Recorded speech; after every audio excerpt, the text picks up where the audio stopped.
राधे राधे, नमस्ते, good morning. स्वागत है हिंदी टीचर्स एकेडमी में। तो हमने 10 क्वेश्चन देखा था एलटी ग्रेड मेंस एग्ज़ाम के लिए। उसके आगे की क्लासें हैं 10-10 क्वेश्चन की सीरीज करके आपको मिलेंगी 20 क्लासें। तो अब हम 10 क्वेश्चन देख लिए, फिर अब एक नंबर से आते हैं और क्वेश्चन है कि रीतिमुक्त कवि आलम की स्वच्छंद प्रेम चेतना और उनकी कृति आलम खेली की विशेषताएं बताइए। तो आइए देखते हैं।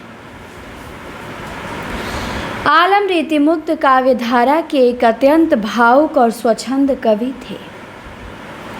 उनका जीवन ही प्रेम की एक जीवंत कविता था। वे शेख नामक रंगरेजिन के प्रेम में अपना धर्म त्याग कर मुस्लिम हो गए थे। दरबारी कृत्रिमता से सर्वथा दूर उनके काव्य में प्रेम की जो स्वाभाविक कसक और विरह की जो सच्ची टीस है, वह उन्हें घन आनंद और बोधा की श्रेणी में लाके खड़ा कर देती है। तो आलम रीतिमुक्त काव्यधारा के अत्यंत भावुक और स्वच्छंद कवि थे। उनका जीवन ही प्रेम की एक अत्यंत जीवंत कविता था। वे शेख नामक रंगरेजिन के प्रेम में अपना धर्म त्याग कर मुस्लिम हो गए थे। दरबारी कृत्रिमता से वो दूर रहे। उनके काव्य में प्रेम की जो स्वाभाविक कसक और विरह की जो सच्ची टीस है, वह उन्हें घनानंद और बोधा की श्रेणी में लाके खड़ा कर देती है। अब हेडिंग है प्रेम की एकांतिक अनुभूति। आलम केली में लौकिक प्रेम का अत्यंत बेबाक और पारदर्शी चित्रण है।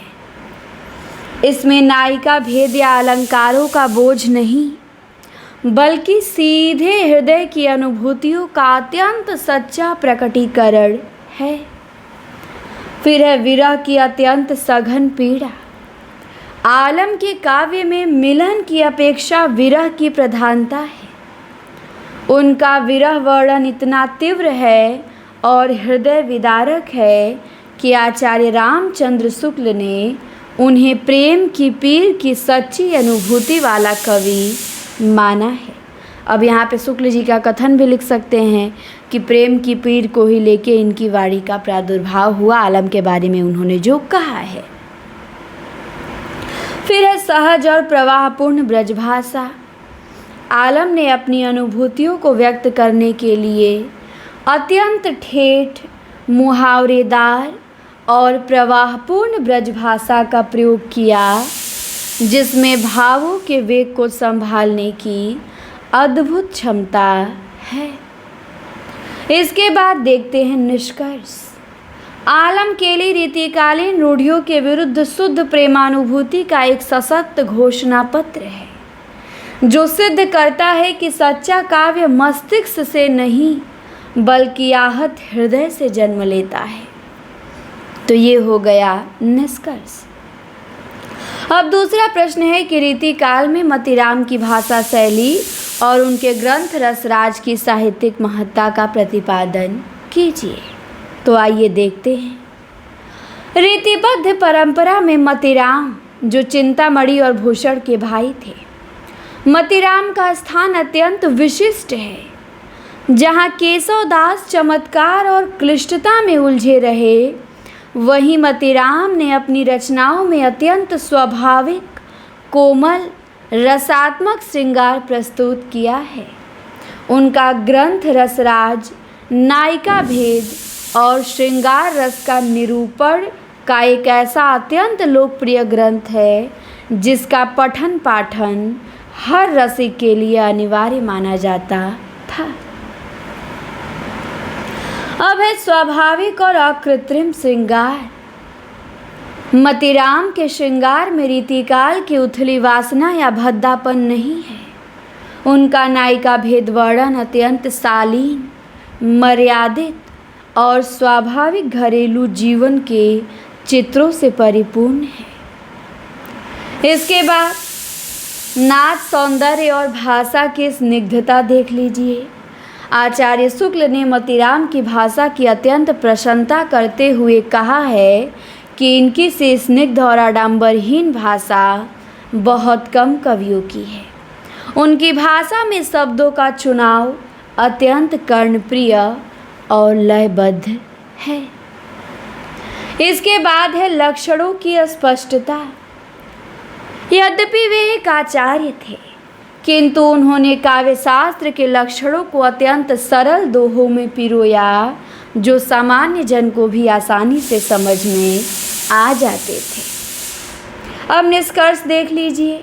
मतिराम का रसराज श्रृंगार और ब्रजभाषा की मिठास का एक ऐसा बेजोड़ संगम है, जिसने रीति काल को कृत्रिमता से बचाकर एक सहज साहित्यिक सौंदर्य प्रदान किया।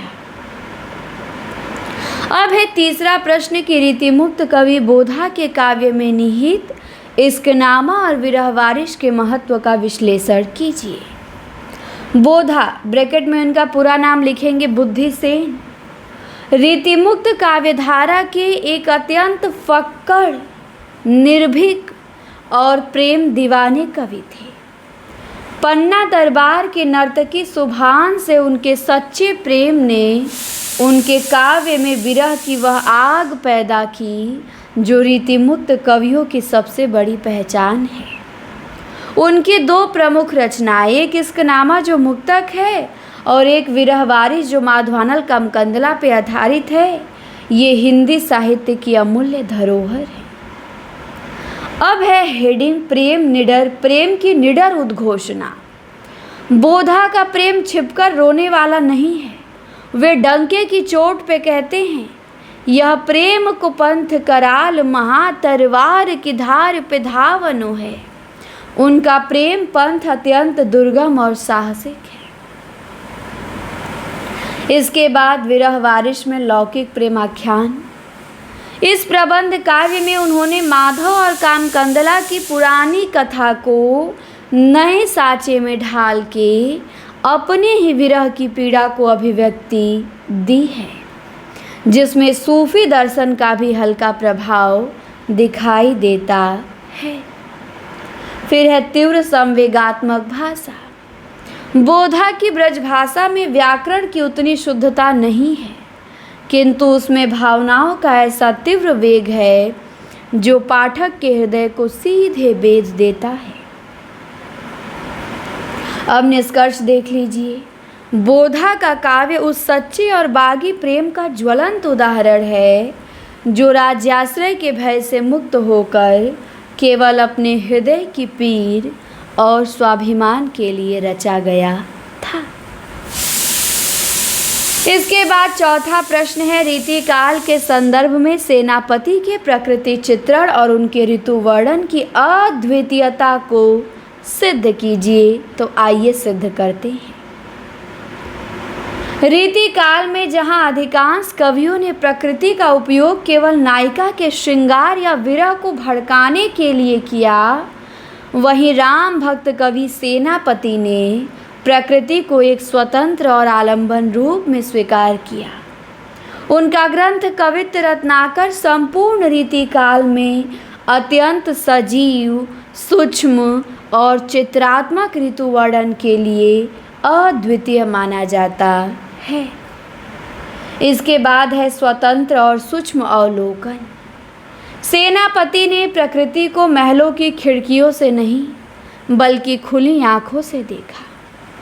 उन्होंने ग्रीष्म, वर्षा और शीत ऋतु का जो सूक्ष्म और यथार्थपरक वर्णन किया है, वह हिंदी साहित्य में बेजोड़ है। अब है श्लेष अलंकार का चमत्कारी प्रयोग।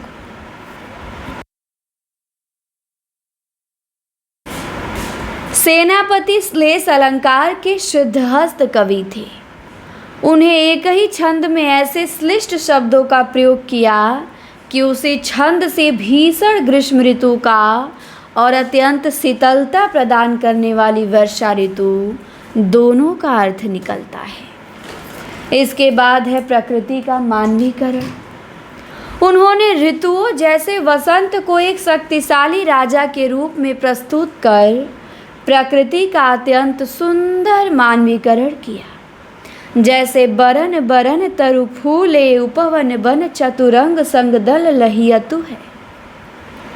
निष्कर्ष देख सकते हैं कि श्रृंगार के दमघोटू वातावरण में सेनापति का ऋतु वर्णन ताजी हवा के झोंकों के समान है, जो उन्हें संपूर्ण रीतिकाल का सर्वश्रेष्ठ और बेजोड़ कवि सिद्ध करता है। इसके बाद है रीतिकाल में नारी के स्वरूप और उसके सामाजिक साहित्यिक चित्रण की समालोचनात्मक विवेचना। रीतिकाल में नारी का जो स्वरूप चित्रित हुआ है वह अत्यंत संकुचित एकांगी और सामंती विलासिता से प्रभावित है। इस काल के साहित्य में नारी न तो कोई देवी है, न माता है और न ही समाज की सक्रिय सदस्य है। वह केवल पुरुष के मनोरंजन, विलास और कामुकता की पूर्ति का एक उपकरण मात्र बन के रह गई है और यह तत्कालीन दरबारी पतन का सबसे स्पष्ट सूचक है। हेडिंग है कि केवल भोग्या रूप की प्रधानता। कवियों ने नारी को केवल मांसल सौंदर्य की मूर्ति माना। उनका पूरा ध्यान नायिका के अंगों के स्थूल और अतिशयोक्तिपूर्ण नक्शिक वर्णन पर ही केंद्रित रहा, उसकी आत्मा या बुद्धिमत्ता पे नहीं। फिर है नायिका भेद का अत्यंत सूक्ष्म वर्गीकरण। आचार्यों ने स्वकीया, परकीया, गणिका, मुग्धा, प्रौढ़ा आदि के रूप में नायिकाओं की इतनी बारीक श्रेणियां बनाई जो केवल सामंती समाज की बहुपत्नी प्रथा और विकृत कामकुंठाओं को ही दर्शाती है। फिर है सामाजिक अस्तित्व की पूर्ण शून्यता। रीतिकालीन नारी का जीवन घर की चार दीवारी और सैया तक सीमित है। उसके पास कोई सामाजिक अधिकार, बौद्धिक चेतना या आध्यात्मिक स्वतंत्रता का अभाव है। निष्कर्ष देख लीजिए। यद्यपि कलात्मक दृष्टि से रीतिकाल ने श्रृंगार के सुंदर चित्र उकेरे, किंतु सामाजिक दृष्टि से उसने नारी की गरिमा को समाप्त कर केवल एक विलासिता की वस्तु में अपकर्षित कर दिया। तो ये आज के हमारे 5 महत्वपूर्ण क्वेश्चन रहे। अब कल देखेंगे 6 से 10 तक। कल देख लेंगे तो हमारे 20 क्वेश्चन कंप्लीट हो जाएंगे। तो जल्दी मिलते हैं आपसे नेक्स्ट वीडियो में। इस वीडियो में इतना ही। धन्यवाद।